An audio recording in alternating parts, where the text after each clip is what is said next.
એકવાર સમાચાર મળ્યા કે સિદ્ધ ગિરિરાજ પર રહેલ દાદાની મૂર્તિ ખંડિત થઈ છે. સમાચાર શું મળ્યા? એ સમાચાર સાંભળતાની સાથે જાણે કે વીજ કડાકો બોલ્યો. પ્રભુ ગયા, દાદા ગયા, અમારા જીવનનો આધાર ગયો. અમે શી રીતે જીવશું? તોલાસા નથી કહેતા કે પ્રભુની મૂર્તિ ખંડિત થઈ. એ કે છે દાદા ગયા. ભક્તની ડિક્શનરીમાં મૂર્તિ શબ્દનું અસ્તિત્વ નથી. ભક્ત માટે માત્ર ભગવાન જ સામે હોય છે. મૂર્તિ તો ક્યાં સુધી? જયપુરથી લાવી ત્યાં સુધી. જે ક્ષણે અંજન સલાકા થઈ વૈશ્વિક પરમ ચેતનાને સદગુરુદેવે મૂર્તિમાં અવતરિત કરી, એ જ ક્ષણથી એ પ્રભુ બની ગયા. ચોધાર આંસુ આંખમાંથી વરસે છે. મારા દાદા ગયા, હું સી રીતે જીવીશ? બાજુમાં ઉપાસ રહે જ્ઞાની આચાર્ય ભગવંત વિરાજમાન. શ્રેષ્ઠી ત્યાં ગયા, વંદન પૂરું કરી શકતા નથી. વંદન ડુસકામાં ફેરવાઈ જાય છે અને પછી ડુસકામાંથી ચડાઈને આવતા શબ્દો હતા, ગુરુદેવ આપે સાંભળ્યું, દાદા ગયા. એ વેદના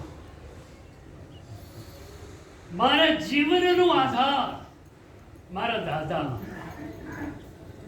એ દાદા નથી તો મારું અસ્તિત્વ કેવું? વેણીભાઈ પુરોહિતે કહ્યું, તમારા વિનાના પ્રભુ, અમે અમારા વિના.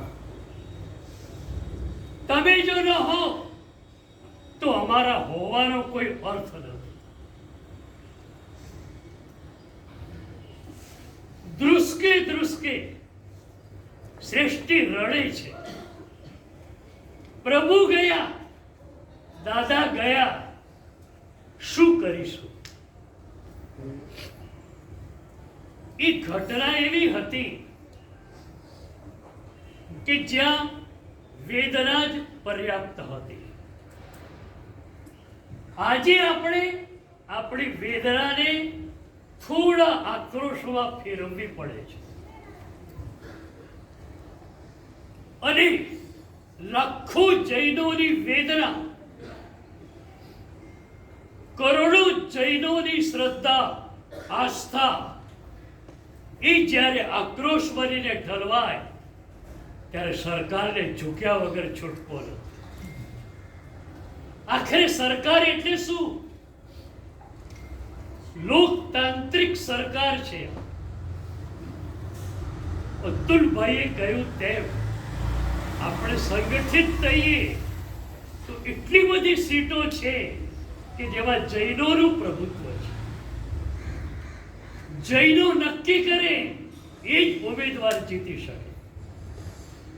આપણે નક્કી કરીએ કે અમારે અમારો કોઈ સ્વાર્થ નથી. અહિંસા માટે, અમારી તીર્થરક્ષા માટે જે માણસ સંસદમાં કે વિધાનસભામાં જઈને અવાજ ઉઠાવવાનો હોય એને જ અમારો મત મળશે. આ વખતે સુરતે વેદનાને આક્રોશમાં ફેરવી. જીનપ્રેમ વિજયજી, જીનાંગ રત્ન વિજયજી આ બધાનું નેતૃત્વ મળે. મુંબઈને તો ઘણા બધા આચાર્ય ભગવંતોનું નેતૃત્વ મળેલું છે અને મુંબઈનો આક્રોશ પણ જોયો છે. એ શત્રુંજય મહાતીર્થની ઘટના થઈ ત્યારે મુંબઈ આખું સડકો પર ઉતરી ગયું. તમારી વેદનાને, તમારા આક્રોશને ખરેખર હું ધન્યવાદ આપું છું. પ્રભુ શાસન આપણને મળ્યું, પ્રભુની કૃપા, એનું શાસન આપણને મળ્યું.